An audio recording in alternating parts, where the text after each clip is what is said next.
if you think you might need a little reminder. So we're going to do some things lying down to start with. We're going to do a bit of tilting our knees. We'll do a bit of, what else are we going to do? We'll do some coming into bridge pose. We'll do a bit of this one. The main one I wanted to show you, which we don't always do, actually we'll do a bit of this one, curling up, tipping the pelvis, but also a bit of this one where we take the knee to the elbow in opposite, diagonally. So Rosie, that probably feel like your exercise classes. So anyway, lie down and I'll talk you through what we're going to do. Settle onto your back. And we might have some people joining late. I know Tracy isn't very well today, poor thing. But I think Alice will be joining us shortly. So lie down onto your back. I'm going to put a bit more light on in this room. Make sure you're warm enough. It's a bit of a shock after yesterday. And so, yeah, on your back, lying however's most comfortable, knees bent or legs long. I'm going to mute everyone while you're lying down. And we'll just do a couple of our very familiar things to start with. So once you're settled on your back, you could then start to let your head roll a little bit to the right and to the left. That's it. So let the head roll to start with rather than the knees. So just leave the legs where they are and let your head roll a little bit to the right, a little bit to the left. So but I've had this sort of focus for the week. We always do this in yoga, but this really trying to feel ourselves. And so as soon as we start to move, it gives us a bit of feedback in our bodies. So as we roll our head, we can maybe notice how the neck feels, how the shoulders feel. And from rolling your head to the right and to the left, then settle the center of the back of your head down in a comfortable place. And if your legs are long, then bend your knees and stand your feet on the floor. And you are then going to start to let your knees tilt to the right and to the left. So it's quite an easy, simple rocking movement, letting the knees tilt to the right and to the left. And just using this movement to see how you feel around your pelvis into your lower back.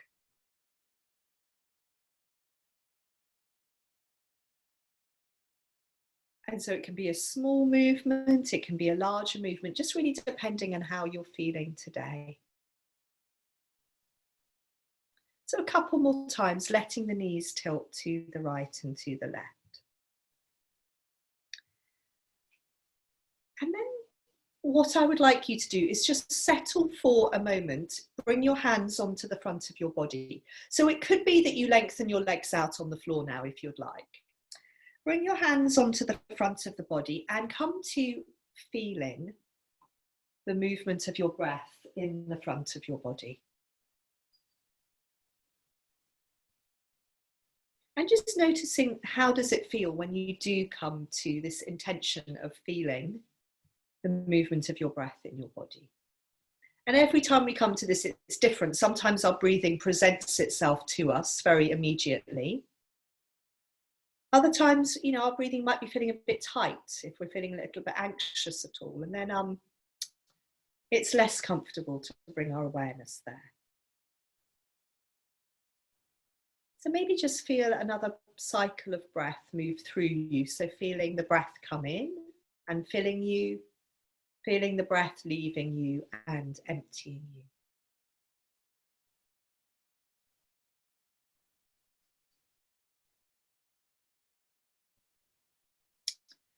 And then from here, if your legs are long, you're going to bend your knees once more and stand your feet on the floor. And again, feel the contact of your footprints on the floor, feel the contact of the back of your pelvis on the floor. And what I'd like you to do now is start to rock your pelvis up and down a little bit on the floor. So you're tipping your pelvis towards your head and you're tilting your pelvis away from your head.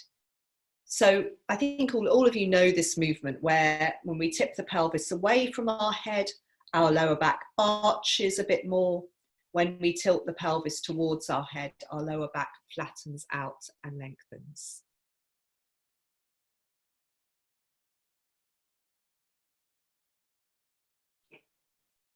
Good. So a couple more times, tilting the pelvis towards you, tilting the pelvis away from you, using this movement to help find a bit more ease in your lower back, particularly if your lower back is feeling creaky. And then let that go for a moment. And we're going to, in the next movement, use the tilting of the pelvis towards the head movement, so where the tailbone comes off the floor. And what you're going to do is bring your hands round the back of your head and interlink your fingers around the back of your head. So as you exhale, you're going to lift your head, gather your elbows in, and look between your legs, and also tip your tailbone off the floor. So the middle of your back presses onto the floor, and then come back down again. So you're going to do this a few times. So it is like a little bit of a mini sit-up. So again, if we want to think about it not getting too forced or held, that moving with the out-breath helps. Breathing through the nose, coming back down. And also our focus is really on this pressing the middle of the back onto the floor. So we gather up in the front of the body. And then we feel the middle of the back press down onto the floor. You can do that one more time if you like. So it's a bit like our rounded up cat if we flipped ourselves the other way over. So then let your arms go. Let the arms come to rest down beside you. And now 2 or 3 times you're going to roll up and down in bridge pose and see how it feels to move your spine in a slightly different way and open the front of your body now. So from the front of the body being gathered up, now let the front of the body open out a little bit more.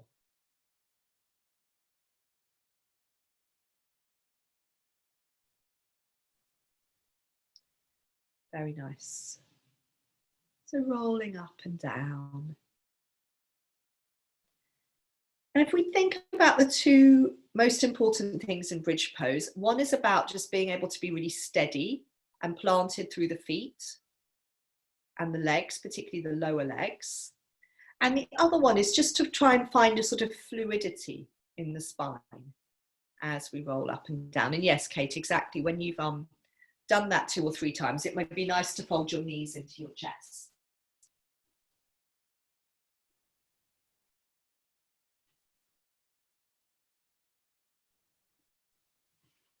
So yes, when you've done 2 or 3 bridge poses, hug your knees into your chest. You can have a little roll around on the back of your pelvis. Are you all right there, Rosie? Yeah, good.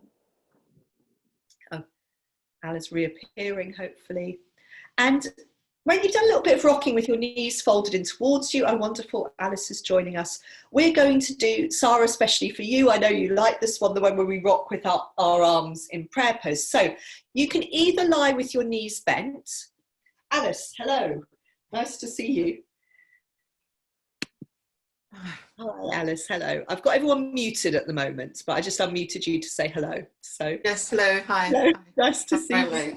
Yeah. No problem. So yeah, lying down, you can join in with what we're doing now. Okay. So lying down either with your knees bent or with your legs long. And you're going to take your arms up into that position where we take the arms up to the ceiling, we touch the hands in prayer pose. We have the elbows straight, the hands stay stuck together, and then we start to rock side to side across the upper back. Good. Yes, so if your knees are bent, don't let your knees move, yeah? We're just trying to move the upper body. That's it, Helen. Really plant your hands together, so stick your hands together. Good. And see how this feels. And what I was going to suggest today is if you need to come down and rest your arms or shake your hands out, Hilary, do so. If it feels okay, carry on with it for a little bit longer than we normally do. So as long as it's not bringing tension into your arms, you could always have a little rest and come back into it. Or you could do, you could do a different version like that one, Hilary, where you cross your elbows over your chest and you rock a little bit from side to side.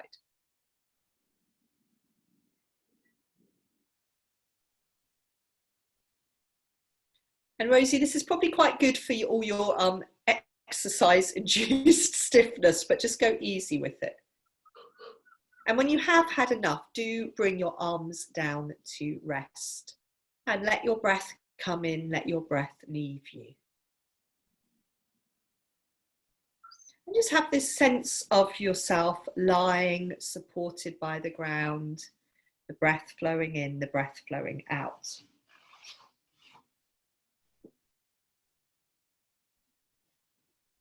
And then we're going to try, so Alice, you missed the little demo of this, but it is quite straightforward. So you'll probably, maybe I'll just show you again. We're just going to be doing from here,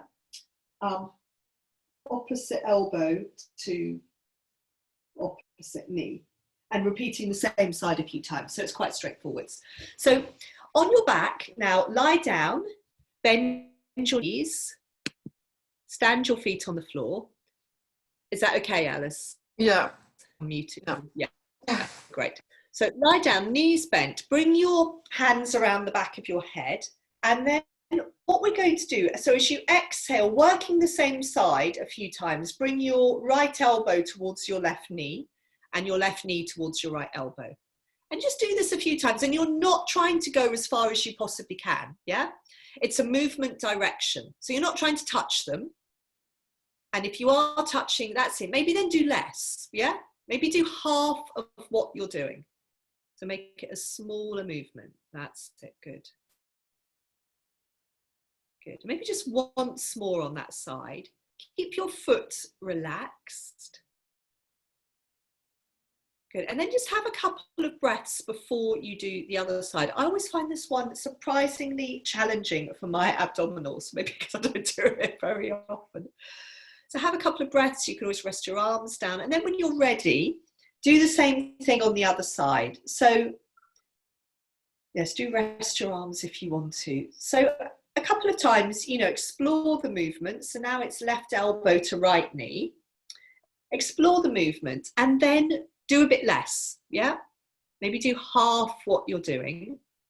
So it's this movement direction where so in this, it's quite interesting because we're rotating and we're gathering up in the front of our body. And there's not so many other movements we do this in, which is why, again, maybe it will feel challenging. So maybe just once or twice more on that second side.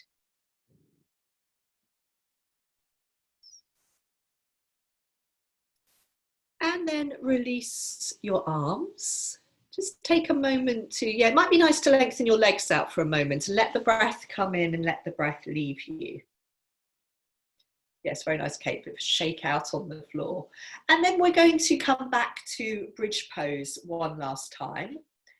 And it's up to you. I mean, I know some of you, Kate, I think particularly like to have your arms by the sides of your head. So you can either have your arms by the sides of your body or the arms by the side of your head, whichever you prefer when you come into bridge pose.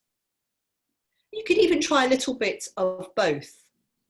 So it's something quite nice about the feeling of the arms being on the floor either side of my head, but then I realised my bridge pose doesn't feel quite so fluid. So you can, up to you. Yeah, that's good, Al. That you reorganised your feet and you looked a bit more planted. Helen, I think your feet could probably be slightly wider apart. I can't quite see them, but just judging from, further up. That's it. Maybe think about everyone sending your knees forwards over your footprints rather than the knees wandering out to the sides. Good. Yes, that's nice. Lovely.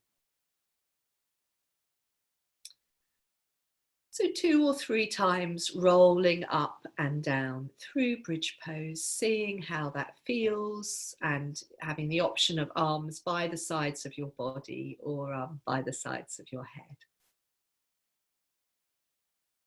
Again, just this feeling of opening through the front of the body.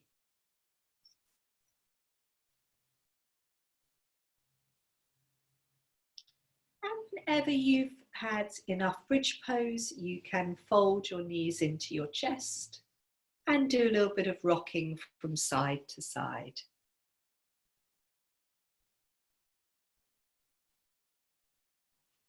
So you're going to rock all the way now onto, we're going to come over into sitting actually, we're going to come into cobbler pose sitting.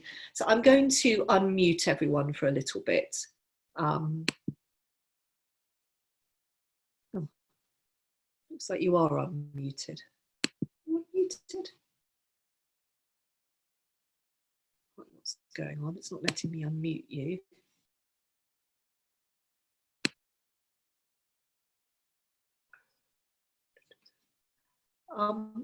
Yeah, okay. For some reason I've got to unmute you individually, so why that is.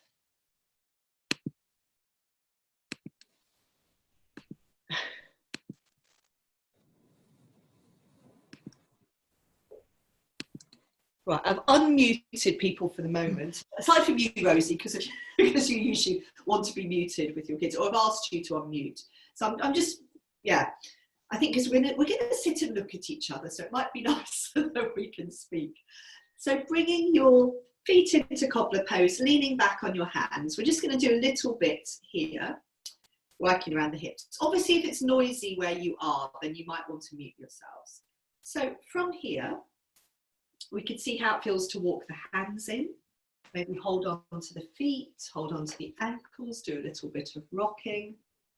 I apologise now, I've got quite bad hay fever, even despite taking antihistamine.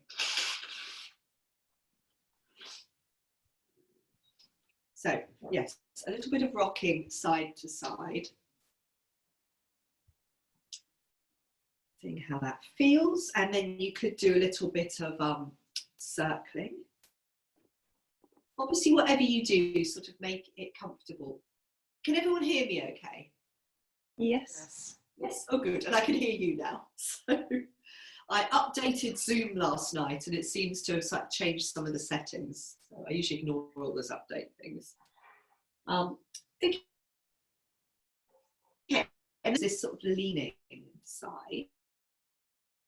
Nice if you lean onto your hand and add in your top arm to get this side lengthening movement.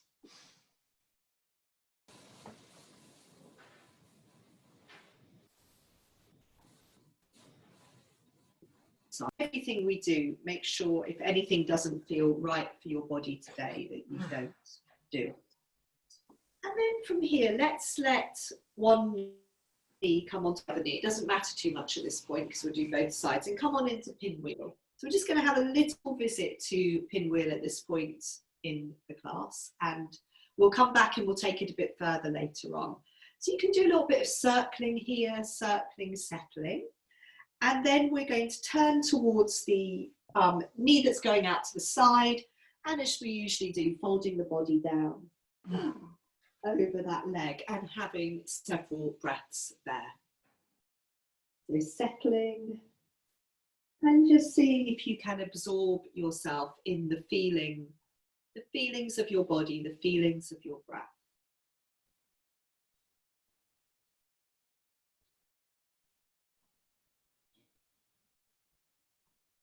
Maybe receive another inhalation there, let another out breath leave you.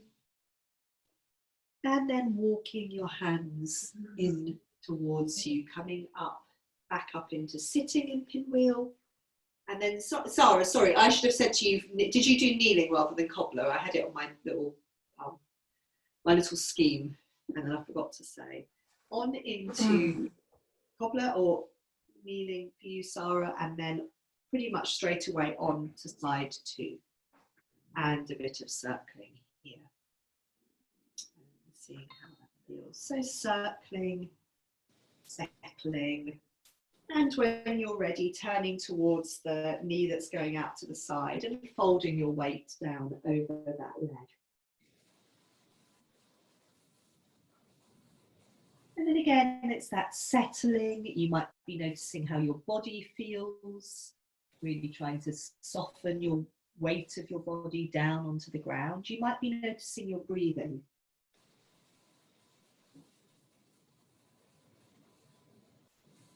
And also, how does this feel over the back of the pelvis, around the hip joints? That's probably where we're going to feel the most in pinwheel. Let another cycle of breath move through you, and then walking your hands back in towards you. Jumping around on the roof, on the glass roof at the moment. So we're going to come and have a lengthen out in dog pose. So come onto your mats. I might mute everyone again. So coming onto your mats and having a bit of a lengthen out in dog pose.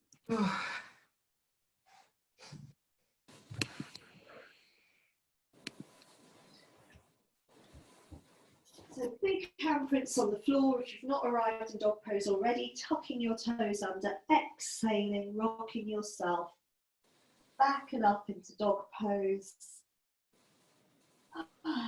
Seeing how it feels, having a few breaths there. So again, usually when we first go into dog pose, we get quite a lot of feedback from our body. It might be tightness through the back of the legs, might be the shoulders feeling stiff. So we're perhaps, doing what we can to ease out those physical tensions. We might also use the exhalation, big exhalations, to help release some of those tightnesses. And yes, exactly, Hilary, from that dog pose, you're going to fold down into child pose and have a couple of breaths in child. Let the breath come in, let the breath leave you.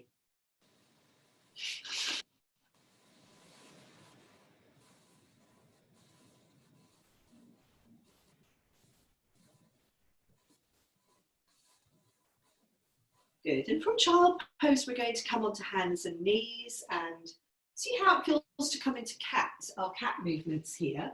And so we've already done very similar movements on our back. So it'd be interesting to see how they feel. So sometimes I come into cat and it feels very tight and stiff, but if I've done some of those movements on my back, then it often feels a little bit easier. So rounding your back to the ceiling and dipping your spine down to the floor. So these fluid, if we, many of us are cat owners. That's the word we have cats, companions, cat enthusiasts. So we know the sort of sinuous way in which cats move. So we're looking for these fluid movements in our cat movements.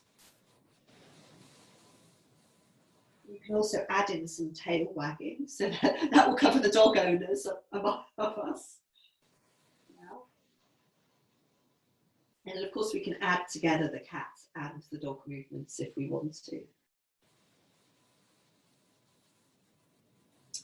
Now, I want us to do a few different ways into face up dog. So it might be good after your cat movements. Well, let's first of all have another dog. Come into another dog pose first of all. So when you're ready, if you need to come back and just shake your hands out a moment, do so. When you're ready, otherwise, big handprints on the floor, tuck your toes under, exhale, rock your hips back up into dog pose. Some big breaths. How does this second dog pose feel? Good. A few breaths in dog pose. Very nice. Letting the head go. Yes, exhaling is always good. And again, from this dog pose, fold down into child. Because child pose gives us a very helpful length for face up dog, but it also gives us a little chance to let the hands and the wrists rest. So a breath or two in child pose. And then in your child pose, so if you've got your arms by the side of your head, you're going to plant your hands onto the floor and come up onto hands and knees. So you should now be in a slightly longer hands and knees position. If you don't feel that it's long enough, you can walk the hands forwards a bit. And then we're just starting to edge towards face up dog. So when I'm not doing anything with my pelvis particularly at the moment, I'm just rocking my weight forwards and not going all the way into face up dog, and noticing how my lower back feels. And so you'll know, hopefully doing the same, noticing how your lower back feels. So some of you might find you can easily go into face up dog at this point. At this point, think, okay, I could really do with rounding out my back a bit. So I'm going to tuck my toes under. You can do this as well. Round my back to the ceiling, rock my hips back over my heels. Let a breath come in. And then travel forwards, rounding your back. So coming into face up dog, having had a really rounded back, and maybe then the lower back feels a bit happier. And we can reverse that movement to do it again. So start to rock back. Tuck your toes under, round your back to the ceiling, rock your hips back over your heels. Let a breath come in. And then as you exhale again, traveling forwards, rounding your back, watching your pelvis come forwards. So you keep bringing that pelvis forwards. And then you let the pelvis hang, shoulders down away from the ears. One more time we can do that. So rock back, rounding your back, tucking your toes under, all the way back, let a breath come in, and then as you exhale, traveling forwards, keep your back rounded for as long as you can, keep looking down towards your pelvis. All the way into face up dog, let a breath come in a breath or two, and then have a couple of breaths back in child pose before we do another way into face up dog. So you can child pose or kneeling, so you can take the weight out of your hands and your wrists.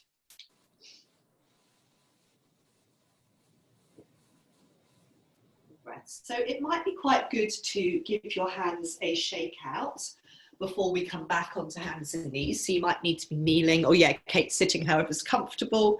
Bring the backs of your wrists together. You can do this one. The shoulders drop. And we're going to come back. We're going to do our tail wagging into face up dog. We're going to come back into sort of a long hands and knees. So like the one from child pose. And then this rather, obviously quite a nice movement where we're wagging our tail from side to side. The pelvis moves in this sort of snaky. So I think about the pelvis making this snaky pattern from side to side that brings us forwards into face up dog and backwards into child pose. From this side to side movement, it can make it easier to come into face up dog. So it's a little bit like when we're walking down a steep hill, and if we go from side to side, it makes it all a bit easier to walk.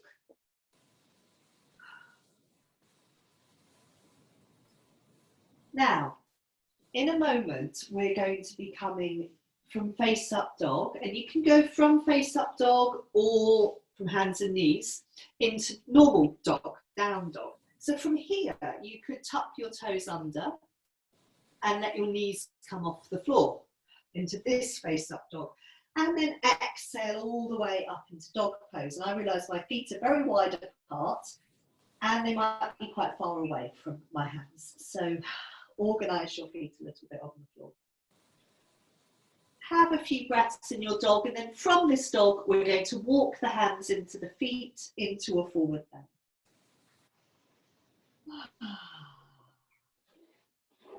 So walking your hands slowly into your feet, arriving in a forward bend. See how it feels. If your back needs some support, your knees, rest your head. Exhale to your heels, to standing, walk your hands up your thighs if you need a bit more support for that lower back. To be losing some people with connections. Is everyone else okay still? You still there? Yes. Yes, good, okay. Pleased to hear it. Seem to be lost road in road. So yes, up and standing, as some of you are doing once you've arrived, a bit of this swinging the arms. Oh, that's good. We regained, no, we regained someone? I'm not sure we regained one of the roses. Good. That's it. So there's just nice movement, feeling all of ourselves in movement, up and standing. So a couple more times. Now I've got the light on behind me, so I hope it's not going to get too dazzling. I'll try to block it out with my head with the best I can. It's just so dark today. So settle yourself down with your feet hip width apart and parallel.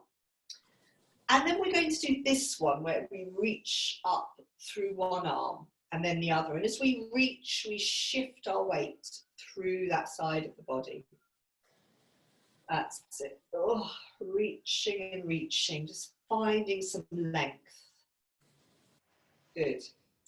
And then you can reach and then you can catch. So I'm reaching through my right arm and catching my left hand around my right wrist. And then drawing myself up and over to the left.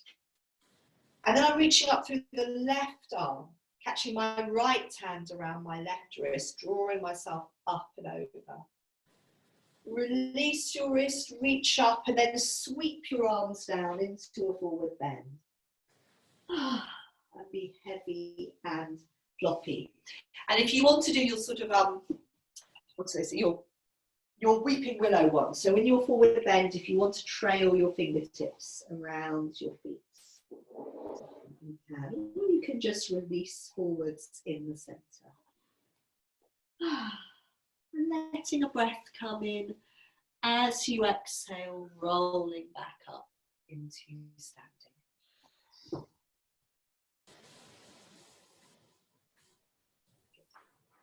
So coming back up onto your mat in standing, having a look at your feet again, hip width apart and parallel.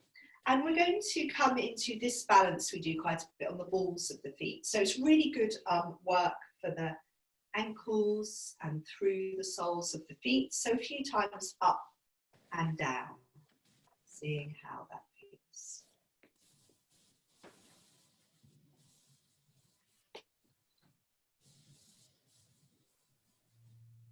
And if that feels okay, the next time you come up, you're going to bring your arms up as well and see how it feels to balance and stay there and breathe.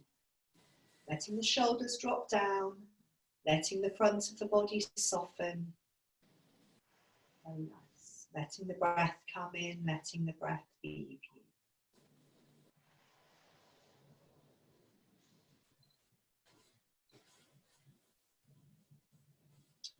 Come down, have a little shake out. I'm just coming nearer to show you. We're going to do this one. First of all, over the head, Hakini Mudra, and then down in front of the chest. Balancing on the balls of the feet as well. So again, this is one we do quite a bit. I do quite a bit on my own. So again, come up into that balance on the balls of your feet. Let your hands come up. Touch your fingers in Hakini Mudra over your head. Have a couple of breaths there, and then bring your hands down in front of your heart. And see how it feels to settle here. Letting the breath come in, letting the breath leave you.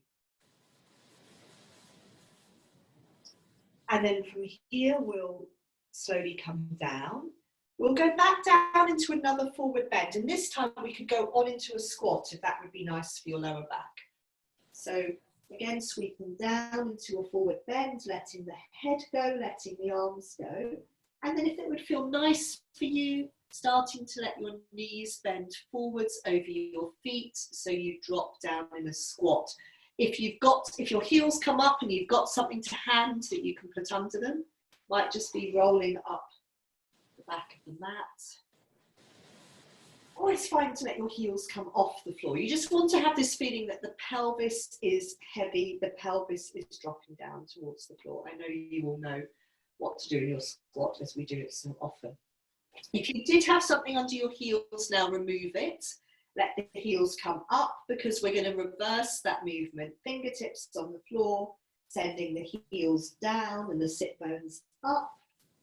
Planting the whole of the feet on the floor and then rolling back up into standing.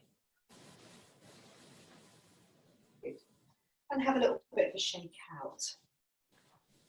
So we're going to do a few movements and join a few movements together in this position. So from being in Tadasana, feet hip width apart, you're going to be stepping your right foot forwards, yeah? So this one. So, and remember you've got your hip width, I'm showing you this way so you can see you've got your hip width distance.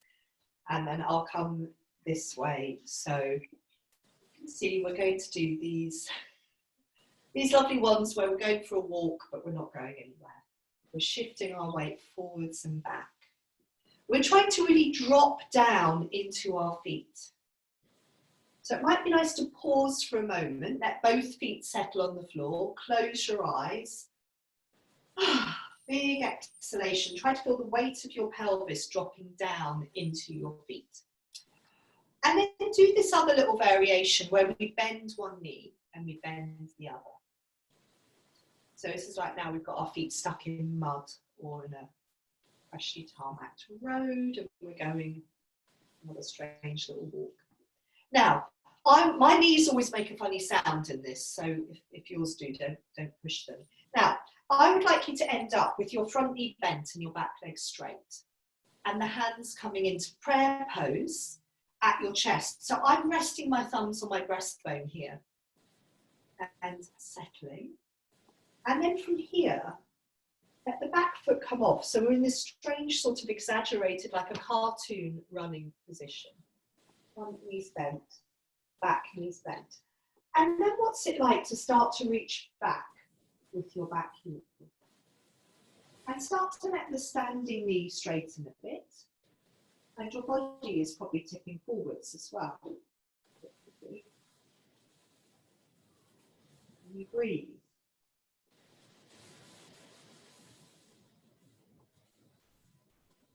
And then coming back up. Having a little bit of a shake out. So we're going to, I'm just going to turn around. What you're going to do now is feet back into Tadasana. Step your left foot forwards now. So again, we've got our hip width distance. We're going to be shifting our weight forwards and back. Dropping our awareness down into our feet. Carry on going a little bit forwards and back. And then maybe for a moment, settling both feet down, hands on the pelvis, closing the eyes. Big exhalations, settling, settling. And then opening your eyes and doing this one. Just do that a couple of times. I'm just quickly checking my phone because we seem to have lost Rosie and she hasn't messaged me. Yeah. And then from doing this one, end up with your back leg straight, your front knee bent, your hands in prayer pose, your thumbs at your breastbone. And from here, let your weight come into that bent front knee, both knees bent. Then start to reach the raised leg back. Reach that heel back behind you, let the front knee start to straighten a bit. Let your body tip forwards.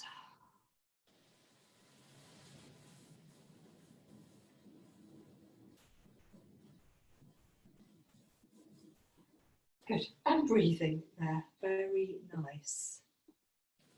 And then come down and have a little shake out.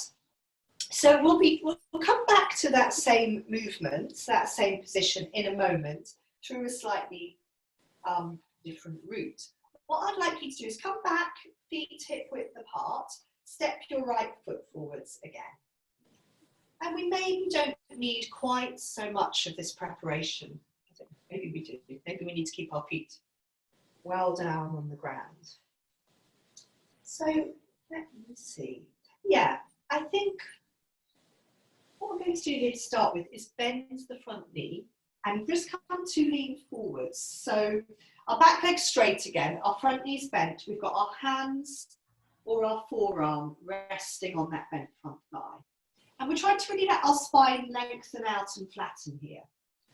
Lengthen and flatten rather than being curved. And then if you keep your right hand or your right forearm on that front thigh, bring your left hand onto the back of your pelvis, start to turn your shoulders and your head and your ribs towards the left, towards your back leg. Good. And then you can release your bottom arm, your right arm down to the floor. You could shake it out. It could hang. Your fingers could rest on your ankle. They could rest on the floor. And the other arm could come up. Have a few breaths here. Good, you're trying to feel this hand here. The top hand is facing forwards. The top shoulder is as soft and relaxed as possible. And then you're going to untwist and flop forwards and see, can you bring both lots of fingertips to the floor? You might need to bend your front knee more.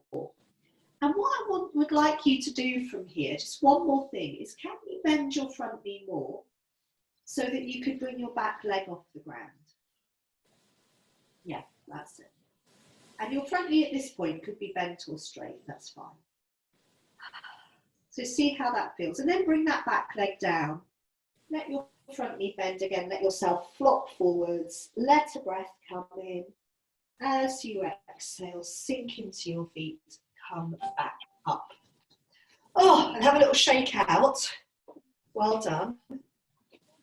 So, what we're trying to feel is when we bring the back leg up, is that our pelvis stays level. But let's see on this side. If it's a little detail. It's quite an important detail, but we'll add it in on this side in our awareness. So, feet hip width apart again. Step your left foot forwards. Come back to this one. So if we got terribly excited by raising our back leg, or just also frustrated, didn't enjoy it, whatever, come back to just very simply feeling the feet on the floor. And then settling the feet, settling the pelvis, bending the front knee, leaning forwards. So just trying to stay quiet. Can we stay quiet in our body? Quiet, yeah. Focused in our mind. See how long we can stay quiet for. So from here, the left hand or the forearm stays on your front leg, the right hand on the back of your pelvis. We're turning the ribs and the shoulders and the head towards the right. The left arm can release. Give it a good shake out. It could then touch here or here. It could just hang. And the right arm comes up. Can that hand as well? Can you shake out that top arm? Yeah? If you can't shake out the top arm, it's probably feeling a bit fixed. Untwist. Fold forwards. Can you get your fingertips to touch the floor? If not, maybe bend the front knee a little bit more. And you need to bend the front knee more anyway to be able to release your back leg and lift that up. Let's see how it feels on this side to lift your back leg. Just for a breath or two. And then bring the back leg back down onto the ground. Bend your front knee more. Flop forwards. Let a breath come in. Let the breath leave you. Exhale down into your footprints, roll back.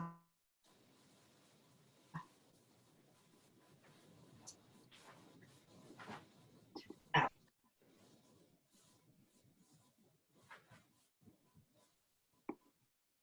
Are we still? Are you still there? Yes? Yes, good. Okay, you've unfrozen. I think the internet just seems to be quite iffy these last couple of days. Now, we're going to do one more thing with that balance. But before we do that, let's just do a sort of quiet forward bend with our feet side by side.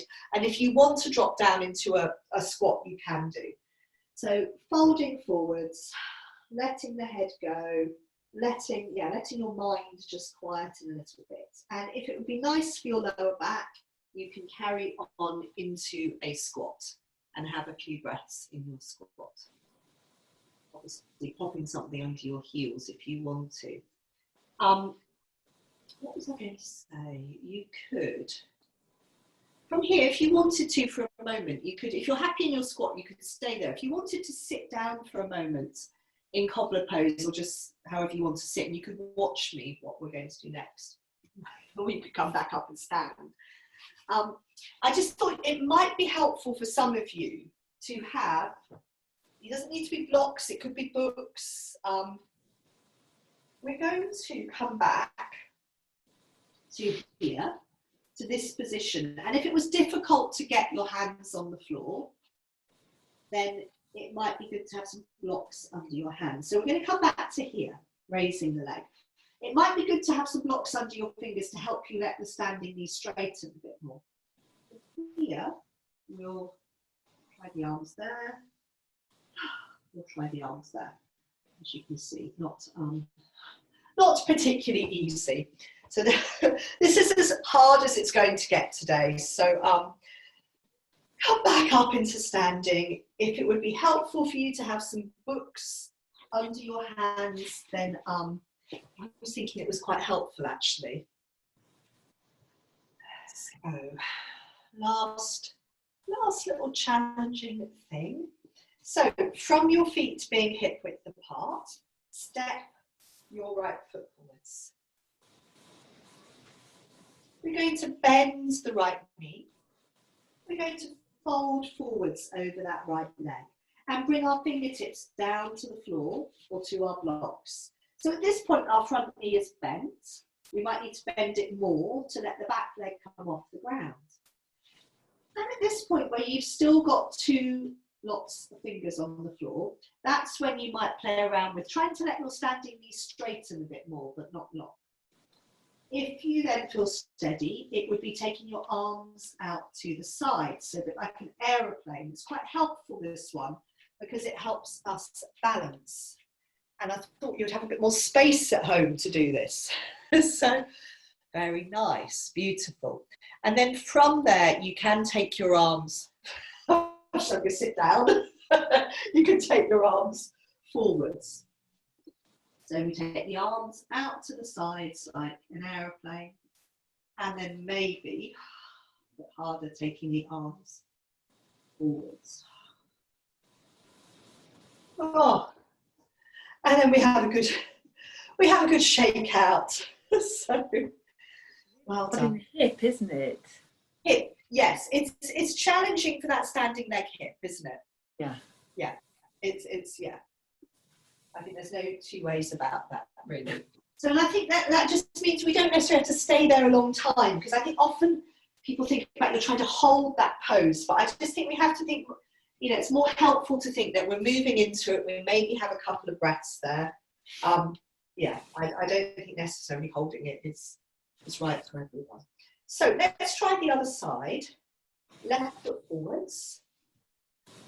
Oh. Sort of settling, dropping our attention down. Left foot forwards, bending the left knee, folding forwards, bringing those fingertips onto your books or the floor, and then bending that left knee more so you can bring the right leg up. It's going to feel more challenging maybe on one side than the other. So then you're seeing, playing around with, can you straighten your knee without locking it? What would it be like to bring your arms out to the sides? Very wobbly for me on this side.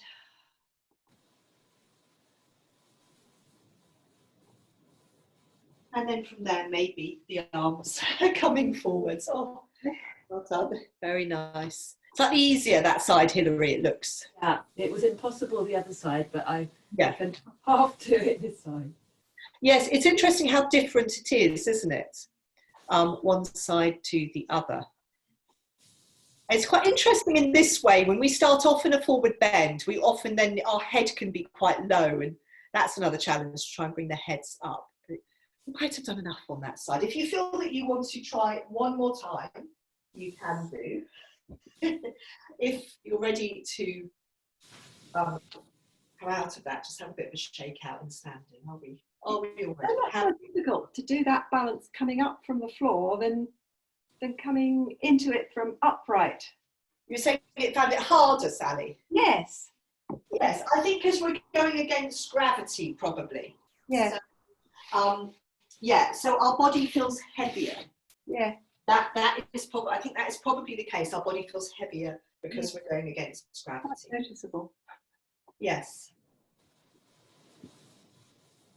So what was I going to say? Are we sitting? Yeah, so Al, stay down there. If you're sitting down already, then that's where we're headed to. If you're not sitting down, head through a forward bend and squatting into cobbler pose, or Sarah into kneeling for you. So we're going to come back to where we were at the beginning and go a little bit further. We're going to be going into pigeon and cow legs. So some of you who don't like going into cow legs from pigeon can always do your other way into cow legs. So come back, see how cobbler pose feels. I'm not going to stay here too long at the moment. Let's see. Oh, I'd like you now to, let's all do the same legs, just because I think it will help us not get lost, or not get me lost anyway. Let your right knee come on top of your left knee. And then slide your right leg back. So this is our left leg in pinwheel, and we're doing a bit of circling here. And we'll come into our pinwheel forward bend for a few breaths, and then from there, in a moment, I will talk you into cow legs. Not cow legs, pigeons, sorry. Get my animals confused. So turning towards your left knee and left thigh, folding your body down over your left thigh. Have a few breaths here.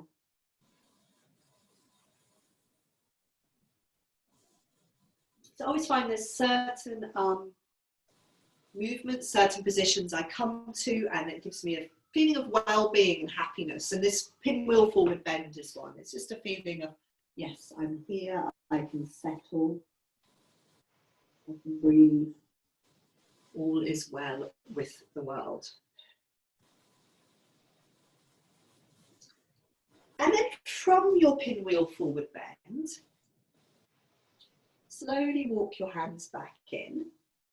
And we're going to slide this left knee back a little bit more. So I always think now that I'm bringing my thigh in line with the long edge of my mat, not this edge, the back edge, but you obviously can't see that one. So I've slid that knee back a bit, and then I'm lengthening the right leg back behind me. And to lengthen it back, it's quite helpful to tuck the toes under. You then, once you've lengthened the leg, could untuck the toes if you prefer. So obviously remember, you can be in this sort of lopsided pigeon if that's better for your front knee. And Kate, you may, we still got Kate, yes? You may need to do that on one side. We're losing people today. And yes, if it's fine for you to roll your pelvis over so that it's level, you can do that. Maybe bring your hand there to feel where your pelvis is. I will come and have a look at you in a moment. And then, as you know, we've got these different options in pigeon. So being on our elbows is sort of the middle ground. We could go lower. We could bring our forehead onto the back of our hands or the floor. Or we could go higher by coming onto our hands. But whatever we're doing with our arms and our upper body, we want to feel that the pelvis is settling.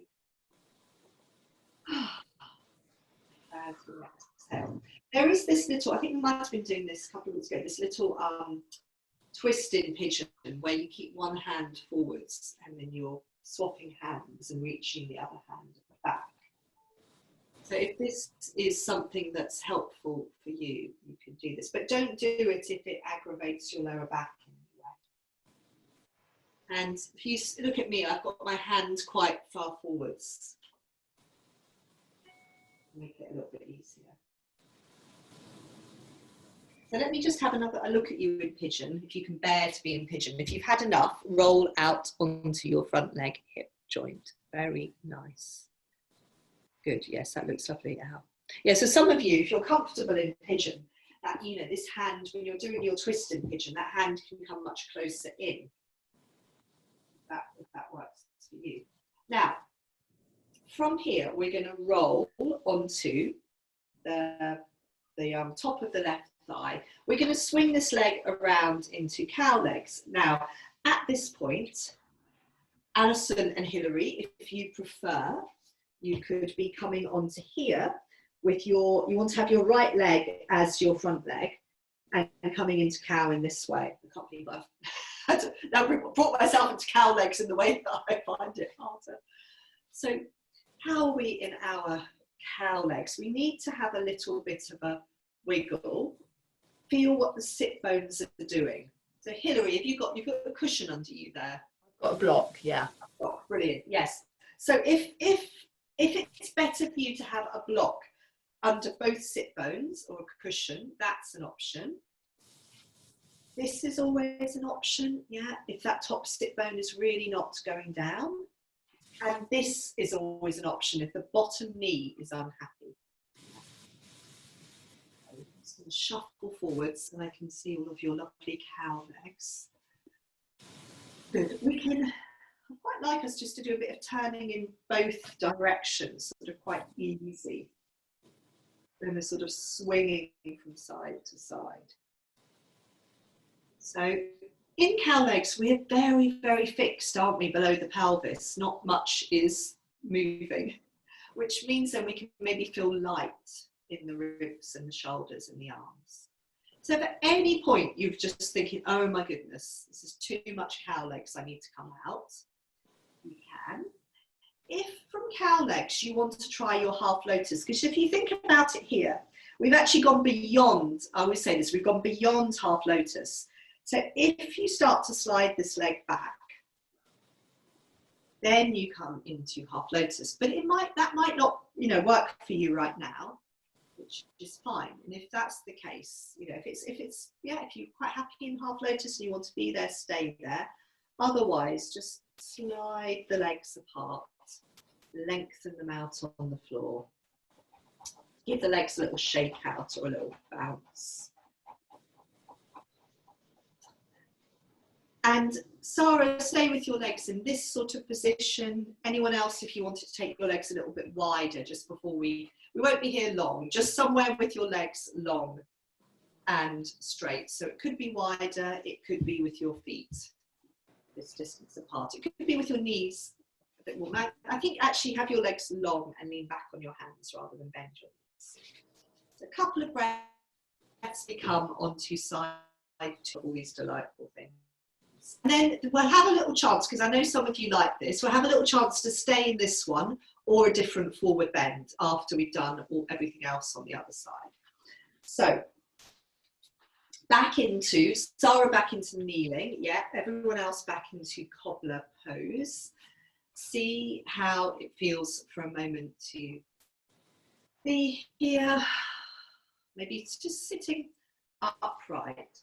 So Sarah, what's maybe helpful in kneeling is this tilting of the pelvis. And actually in cobbler pose, let's just see what's it like to rock. We can't really tilt our pelvis in the same way as Sarah can in kneeling, but we could rock our weight. Can we rock our weight forwards and back?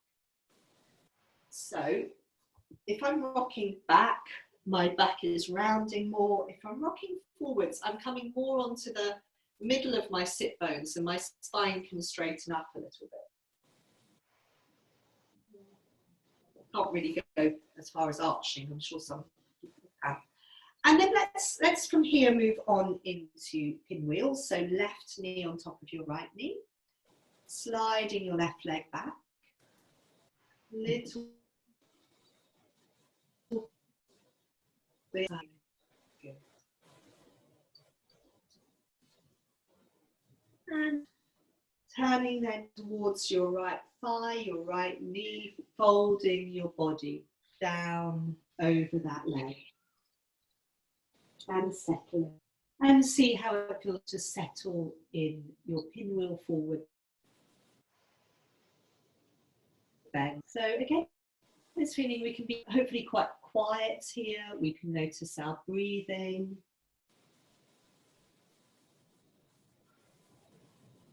maybe feel this feeling of opening and lengthening through the lower back and the right hip joint.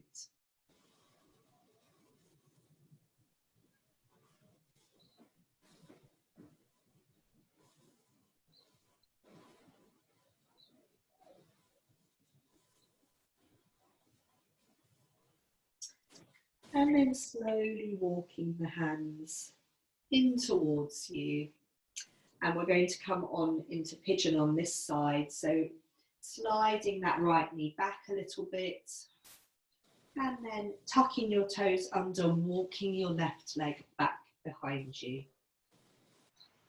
And again, you can either be in this sort of offside, lopsided pigeon to protect the right knee, to take the pressure off that knee. Or you can roll your pelvis over so your pelvis becomes more level. And if you bring a hand onto the back of your pelvis, you can just have this, try and feel where your pelvis is using your hands and also in your awareness. So it can be quite nice to do a little bit of rocking in pigeon, either with the back toes tucked under, or a little bit rocking side to side with the back toe flat. You've got these options again of being on the forearms, of going lower, down onto the forehead, of going higher, up onto the hands.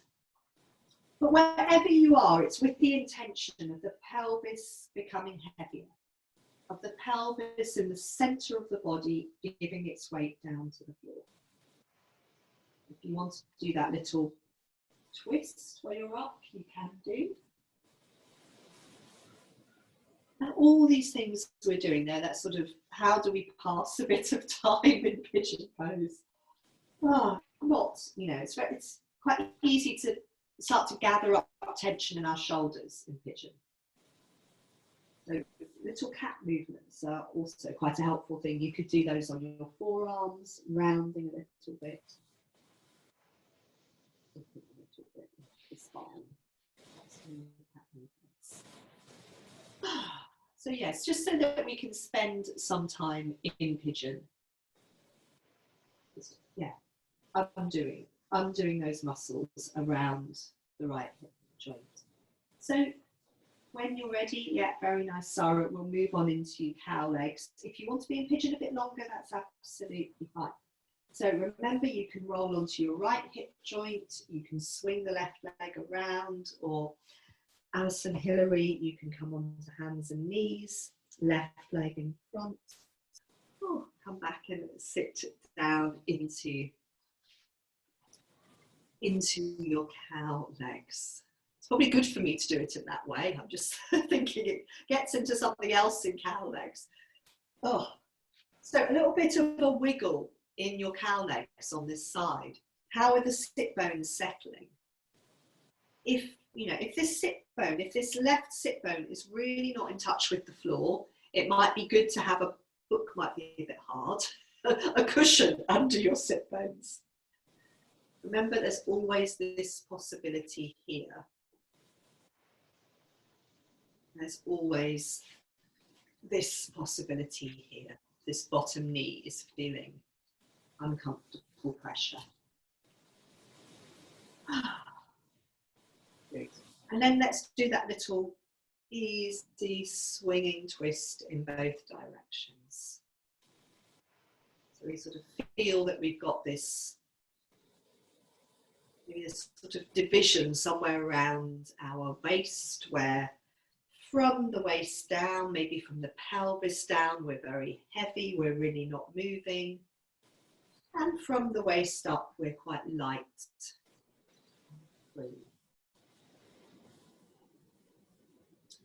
Again, from here, you might have had enough. You might want to release your legs, or there's that half lotus option. So we slide that top leg back. If we think about, we're already sort of past half lotus. It might even just be for a moment. Where do we come to? And go from here. Let's lengthen the legs back. A little bit out. And then as I promised, I'm going to ask you to choose from a little series of forward bends. So there's, for some of you, I know really like this one with your legs long and wide. There is, so again, if you've got a cushion, if you were wanting to do your forward bend with your legs sort of hip width apart, this one can be quite nice. I mean, a bolstery type thing, or some sort of cushion behind the back of your knees. Also, I'm just thinking if you're in your bedrooms, also some sort of cushion to lean onto. So this is quite a nice another option for you, possibly, Sarah. And the third option, not for you, Sarah, is the long cobbler pose forward bend. So you've got some distance between your feet and your bottom. Again, if you've got some cushions, it's really quite nice to have something to lean forwards onto like this. So yes, if you've got cushions in your room, that's it, Helen. Grab yourself some cushions. Yeah, that's nice, Sarah. Good. Good. I think make the most of. Now I'm really wondering which one I'm going. Having gone into all of them, I'm thinking, oh, they're all quite nice actually. Which one am I going to do? I might do the same one as Sarah. So once we're settled in whichever forward bend we're going to settle in, and do if it starts to make you feel irritable, unhappy, do obviously come out. But I'd like us to have a few cycles of breath here. And what you're thinking about is when you exhale, that would be the time to think about folding down, feeling yourself heavy on the floor. When you breathe in, what you can do is come up onto your, so I've got my fingertips on the floor, I'm coming up on my fingertips and letting my spine straighten out a bit as I breathe in. And then as I exhale, I'm folding and softening and rounding forwards again. I'm just sliding my buttocks out of the way. And then as I breathe in, I'm coming up onto my fingertips, letting my back straighten out, particularly the upper back, which we tend to round a bit too much. And then again, exhaling, folding forwards, softening, lengthening. And again, maybe letting the breath come in, letting the back come up a bit. Yes, good idea, Hilary, if the ankles are on a wooden floor. Folding forwards, down with the out breath, softening. And as the in-breath comes in, maybe coming up a little bit away from that fold. We'll just have a couple more cycles of breath here if you can bear that, but do come out if it's too much. Folding forwards, very nice as you exhale. Coming away from that fold a little bit as you breathe in. You come away from that fold also with your hands resting on your legs somewhere. One last time, exhaling, folding forward. Breathing in, letting yourself go up a little bit. And at that point, it might be good to come back and rest back on your arms. Give the legs a bit of a bounce out. How you had your legs. If you had your knees bent, you might just want to come to a little, sorry, if you had your legs long, you might want to come to a little bit of tilting your knees from side to side. So we're going to come and sit with a couple of mudras and a poem which some of you may be familiar with, one by Galway Owl, which I found that seems to go really well with these mudras. So we're sticking with our flower theme, Kate, you'll be pleased to hear. So yes, so come and sit comfortably with your back against the wall or on a cushion or in kneeling, however you want to sit. And yeah, make sure you're going to be warm enough.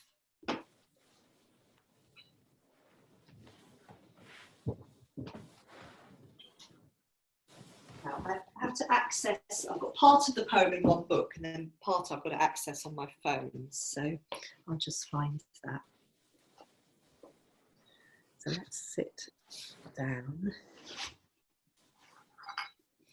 So the two mudras we're going to do when you're settled, two mudras we're going to do, this one that I just really love at the moment, this lotus bud mudra, where so we're not flattening the palms, we've got this space between the palms, but the base, this part of the hand is touching. So we make this beautiful bud and we bring it to our chest. And the bud symbolises so many things, as we know, sort of creativity, potential. And then this one, where we bring so you can't quite see my hands, you bring the backs of your hands on your thighs, your palms are open to the sky, the one where we imagine we're holding handfuls of blossom. So this is very much a gesture of receiving. So yeah, just settle down. I'm going to find the poem. So you're going to settle in sitting, just have your hands palms down on your thighs to start with. That's it, palms down. And I'm going to mute everyone now. My goodness, we're losing people today. Good. Okay, so let me just find the poem.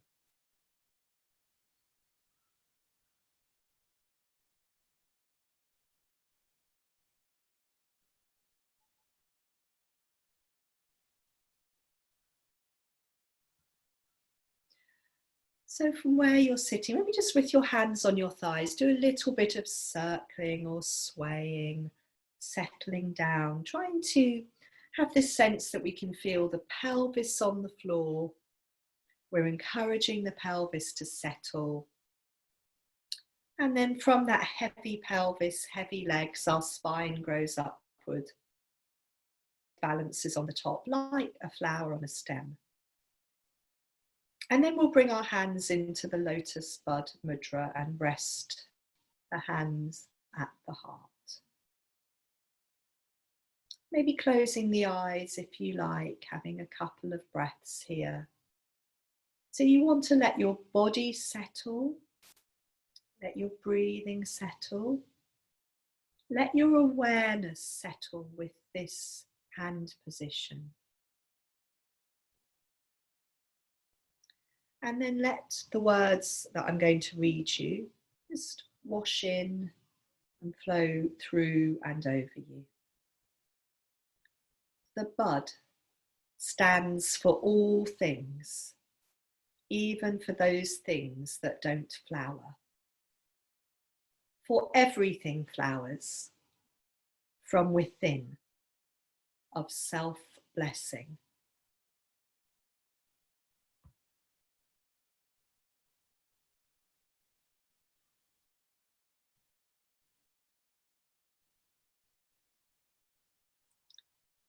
And from there, then open your hands out, bring the backs of your hands to rest on your thighs and just let yourself settle here.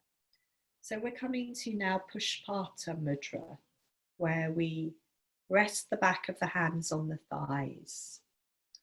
We let the centers of the palms soften.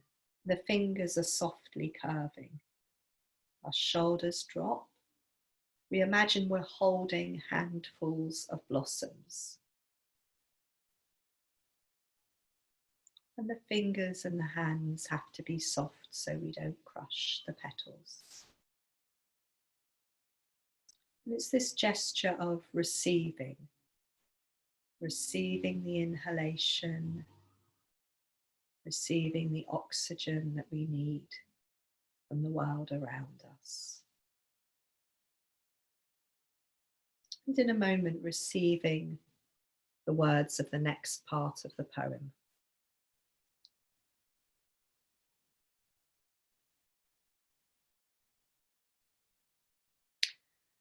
Sometimes it is necessary to reteach a thing its loveliness, to put a hand on its brow of the flower and retell it in words and in touch. It is lovely until it flowers again from within of self-blessing.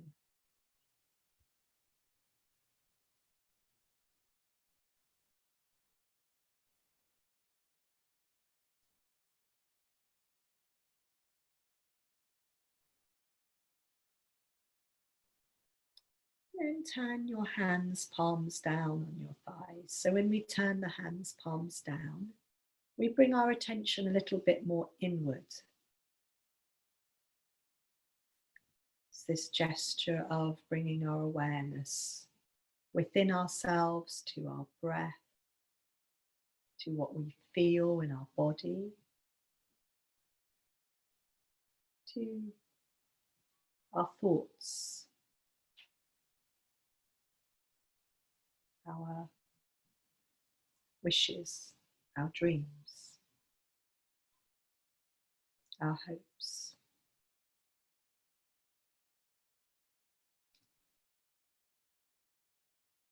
And then from here you can fold forwards and touch both hands onto the ground. If you like, you can touch your forehead onto the ground.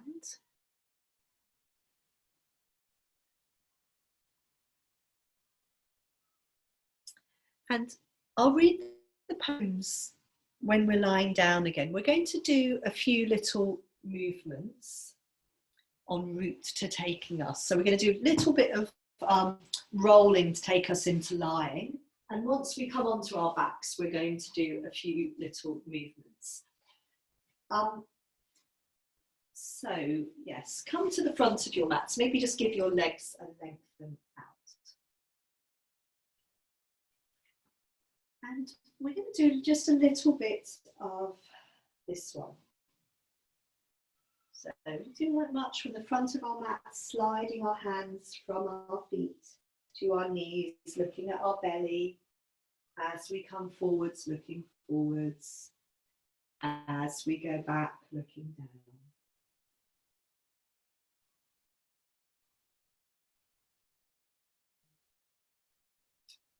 And then you could let the feet pick up off the floor, and you could look forwards to come back again. This. If you wanted to do one of your boat poses, this is not maybe quite such, you could do one of these. A few breaths, and then let yourself slide down onto the ground. Bring your hands on the front of your body. We're going to do a couple of things here. So just arrive on your back first of all, and do whatever you want. You bend your knee on the floor. Best you can do any of those things at the moment.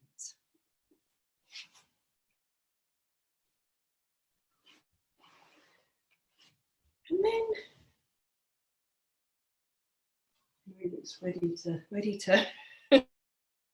I'd like you to do then is just lengthen your legs out on the, and we're going to roll over and just do just a little bit of breathing on our belly, and then we're going to do a twist before we settle. So from lengthening your legs out, then roll over onto your belly.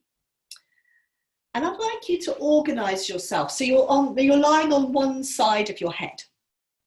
And then it might be nice, if you're lying on one side of your head, that the arm on that side comes up by that side of the head. It doesn't have to. You could bring your hand, yeah. So your head is turned to one side. And then the back arm, the arm you're turning away from, can you bring that hand somewhere onto your lower back? And you're bringing the back of your hand onto your lower back. Don't try and bring your palm onto your lower back because that's going to feel quite uncomfortable. Bring the back of your hand onto your lower back.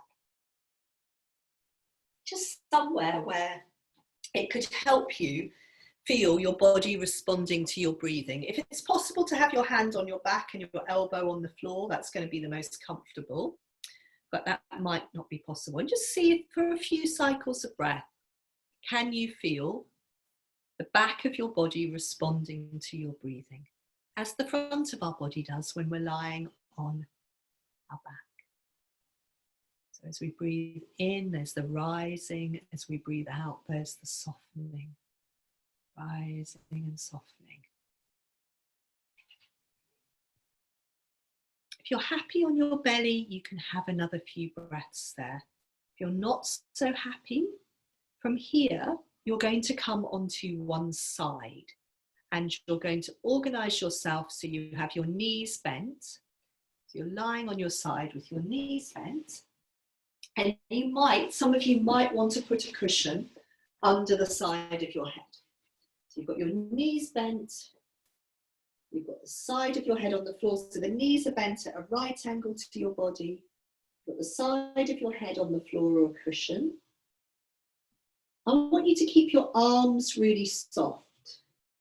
We're going to be rolling from the side of our head towards the back of our head. And we're just trying to keep the arms soft and let them follow what's happening in the shoulders. So the arms stay soft. We're not really waving the arms around in the air. They're resting on our body. Or the top arm's resting on the bottom arm. The elbows are bent. We can let the top knee slide on the bottom knee. Good. So we're coming into really sort of easy, soft twist on our side. Good. Good. And it's entirely up to you. If you want to let your top shoulder come back onto the floor behind you, you might need to let your top knee come up towards the ceiling. Bye to Alice. Bye, Alice.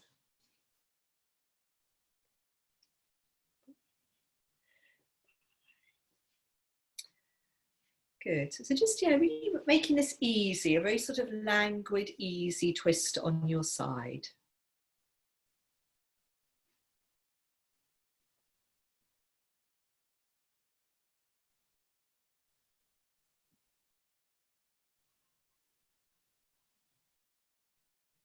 And before we come on to side two, there's no rush. Before we come on to side two, you're going to have a few quiet breaths on your back.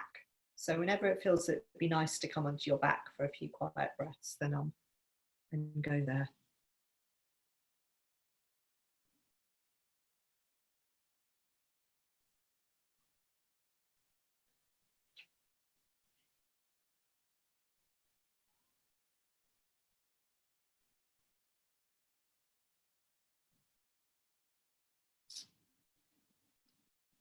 Good. So have a few quiet breaths on your back, and in your own time, you can make your way onto side two for your twist. So settle yourself on your side. If you want a cushion under the side of your head, you can do. And again, it's good with your knees to have the knees at a right angle to the body. That's it, the knees at a right angle to the body, the feet sliding forwards a bit on the floor, so you feel very stable through the side of your body. Keep those arms really soft. So we're rolling from the side of the head towards the back of the head, maybe towards the back of the top shoulder, if we let our top knee slide and even lift.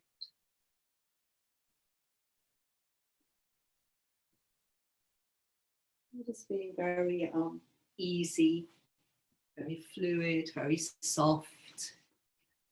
What feels nice in our body right now.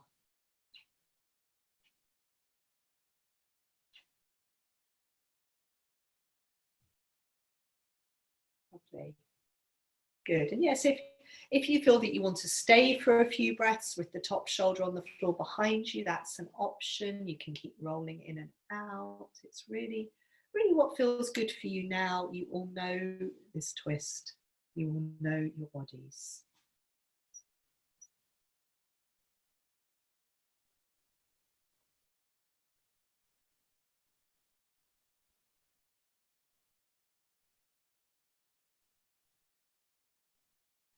Very nice.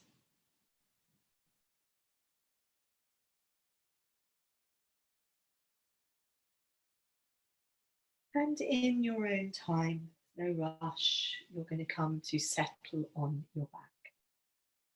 You can then put on blankets, socks. I think we'd be saying this yesterday, socks, but it seems quite a different day.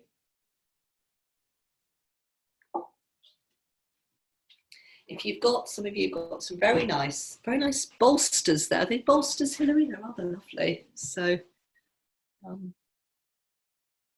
yes, but if you've got a nice bolster or pillow under the back of your knees, legs up on a bed or a sofa, just lying down on the ground.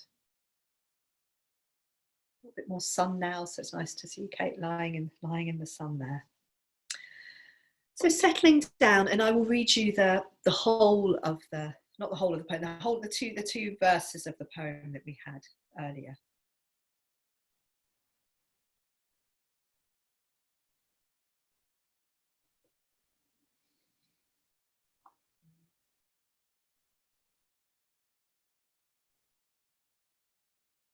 But first, just letting yourself settle, feeling the ground beneath the back of your body. So when we feel those points of the body that are in contact with the ground, then maybe we feel we can let ourselves settle and be supported. We feel the movement of the breath within us. And that gives us this steady, this ever-changing steadiness within us to come back to. And then we let the words of the poem wash through us, not trying to grasp at it, not trying to interpret it, but maybe an image or a phrase or two will resonate with us.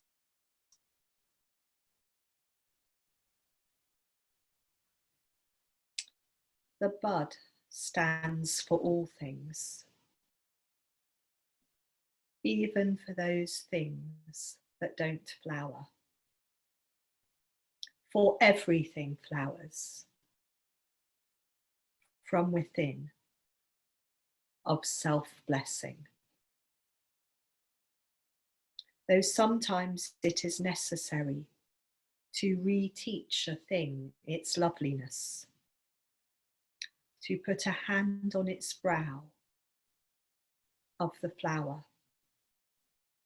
and retell it in words and in touch. It is lovely until it flowers again from within of self-blessing.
Thank you, everyone. Let's take your time.